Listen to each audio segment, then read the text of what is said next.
Our next guest is the leader of Black Guns Matter movement, Maj Toure. What's going on, Maj? Hey, what up, man? How you? Man, I'm doing pretty good, You're doing a lot of moving lately. Yeah, man. California was wonderful. It was super warm, super warm. Man, I get jealous. Well, hold on. Only during the day or at night too? Well, no. Here go. That was the funny thing. Yeah, you got to tell people that because sometimes you're like, oh, California, and then at night. Then it got like 40 degrees, and I was like, oh. Yeah. So now, I mean, you went to the belly of the beast when it comes to the gun rights issue or the lack thereof out there in Cali. What was the dynamic like out there? Like just the energy? The energy was every single city that we went to. It was packed. It was standing room only because everybody was like, "Look, listen. Not only did I not know what's going on, it's starting to look like it's more stuff going on every year." And then Prop 63 and all that other different stuff. Even people in the hood are like, "Yo, what exactly is this?" And then as we broke it down, they were even more like, "Nah, we gotta stop this. This isn't even right. I might not even like guns, but this seems like it's kind of crazy." So that was the general theme. Gotcha. So it's like. It bothers me because it's like I know with Prop 63, like you pointed out, and a lot of people don't realize this. There's a ton of people who would have voted against it, or would have been more in the front lines in terms of fighting against it. They just didn't really know what it was about. Right. You know what I mean? And I take it that for a lot of those people you were there teaching and they learned about it, they start to realize, okay, Prop 63 is an absolute problem.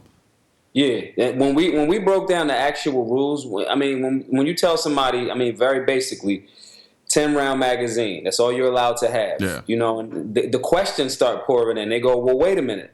What if I miss them? Because I don't really shoot that often. What if I miss them a bunch of times? What if they shoot back? And if I'm in the house, simple questions, and then giving them more information about the political part of it. It almost was like. Within that one class, they were already ready to be like, who do I need to call? Yeah. How do I fix this? This clearly isn't right. And it's a lot easier. It's a lot harder to fight a law that's already been implemented or put into play versus one that's trying to be put into play. And I think, especially when you're dealing with places like California, the reason why what you're doing is so important is because when you talk about propositions, that is the most direct form and purest form of democracy we have in this country. Right, you know, you get to everyone literally gets to vote on this one proposition, and whoever gets the highest votes wins, basically. Right.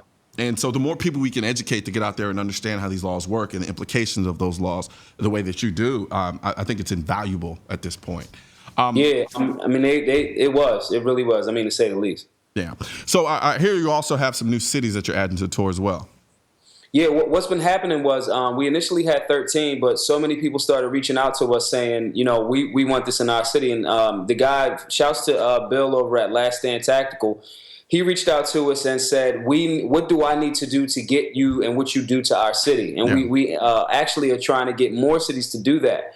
But we added a few, Boston is next week, a few other ones. But saying that to say, people that want this type of information, basics, strong foundation. We're not talking about uppers and lowers and none of that yet. You know? But if guys want, you know, and women want good, sound, foundational information and want to bring us out to the town, that's what we actually also champion, because we were just doing 13 thinking we could, you know, we'll see what happens. But it's been standing room only at every single city. That's awesome, man. Now, from your position, because the more you do this, the more you learn and continue to learn, because I'm still learning stuff every day. I know you're continuously learning every day, but we tend to learn at a more rapid pace because we constantly live this. Have you seen or have you experienced a bit of, has it become a little bit more difficult or challenging to kind of bring it back? Because you mentioned, you're like, we're not talking about lowers and uppers and stuff like that. We're talking fundamentals and basics. Do you find it a little bit harder or more challenging for you to communicate on that level, considering all that you learn, considering the tour that you're doing? No, it's only because I initially, for the first few classes, I was like, well, man, I think I might be being repetitive. But when you start seeing so many more people that say things like clip. Yeah. You know, and people that say things like bullet, and you see that, when you're showing them what is a firing pin, quickly you go, okay, I can't even, whatever boredom that I thought I was going to have, get it out of the way, because there's so many people showing up that don't even, what is rimfire cartridge, what are you talking about type thing, you know? So, I mean, it's not more difficult, because, I mean, they're literally coming to the classes going, please, can you teach me how to defend my life? Yeah. So it's getting easier, and it's more people. It's more different age groups. So it's they have various interesting questions that keep it a little bit lively. But the basics and the strong foundation, I know what they're going to turn into Uh huh. if they stay on Turn that. down that course, right? They So follow that rabbit down that hole. yeah, yeah, Yeah, you know because what I mean? I'm not gonna lie, I'm guilty of it. I'm guilty of it quite a bit, actually. Just because I get lost in the sauce a little bit. I get so consumed with all of the stuff that I read and learn on a daily basis. Sometimes when I'm talking to my friends, I'll just start spouting up stuff, and they're like, "What are you talking about?" They're looking at me crazy, and I'm like, "Oh man, yeah, I gotta bring it back." Now, like I gotta talk down, but I have to scale it back because my mind's already at D. And they're still Right, processing A, B, and C because they're getting into it the way I once was getting into it before. right, Um, right. Yeah, that's been the case. We actually try to get, because there's like you said, the A, B, C, D level guys. yeah, There's the guys from Last Stand Tactical clearly are D level guys. yeah. Like, you know what I mean? What I've noticed is they've actually started coming in, and when they notice that oh, okay, this is the A room, they'll actually jump in and help.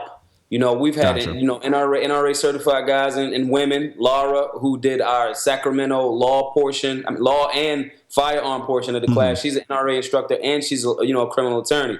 But they'll jump in and help, and it's the most beautiful thing to see, because then you actually get to see that community, that Second Amendment community at work. Yep. That's awesome, man. Now, you begin a little you get noticed quite a bit now from people who are kind of outside of the gun world, so to speak, stereotypically. Yeah, Like I did recently, you pointed out Nick Cannon started following you as well, yeah, and so like, yeah. Yeah, go ahead. I'm sorry. no, go ahead, good. Yeah, Nick Cannon. I think what's happening is because I'm so non-traditional, for lack of a better term, Yeah, because I'm just kind of just regular. I think that it's becoming so much more approachable, yeah, and I think the uptick in sales, in the African American community, not limited to, but the uptick in interest in the urban demographic, and I think even those guys that are at that level of money and resources in Hollywood, they're seeing how much they don't know. A lot of times, those are smart people, smart men and women, and they're starting to see, hey, I might have been lied to. And, when I have conversations with some of these people, they're like, so wait, you mean that this actually isn't right? I'm like, yeah. no, they were lying to you. And when Yep. you see that, then they tend to go, especially people that have some sort of LA power or research, they hate feeling like they're getting manipulated. Yeah. I mean, It starts to invoke that level of insecurity, and there's one thing that there's plenty of in LA is insecurity. Even oh if my God. even though people try to go out of their way to hide it.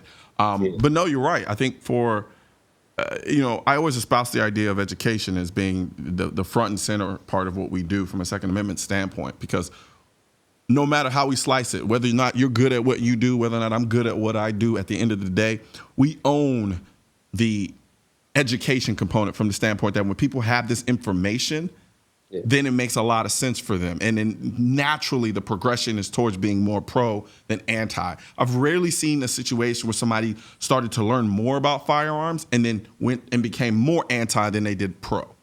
Right, because they see how much they were missing, and Yeah.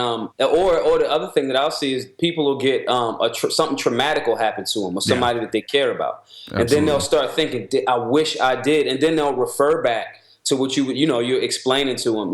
I think that's the case when you bring up Hollywood people. I think that's the case with Kim Kardashian. Yeah. I think she was saying some wild stuff that she was unaware of. I think that something unfortunate happened to her, and now she's talking about armed security detail, supporting, Donald Trump. I don't know what she did in the voting booth, but saying that to say it's leaning that way because the information or a negative experience that you are fortunate enough to live through might change your perception a little bit, and then you want to, get a little bit more informed. Absolutely, man. But as always, man, it's a pleasure speaking with you, man. I hope you come back and join us again as usual. I mean, but you're a regular here, so I don't even need to tell you that. No doubt. Yeah, man. But no, stay safe out there, man, and keep up the good work, man. Absolutely. I'll see you soon. Absolutely. Coming up, Peace. former Miss Ohio Madison. Sorry. Coming up is former Miss Ohio Madison, Jessie Otto, who's going to join us and talk about the Buckeyes for concealed carry effort.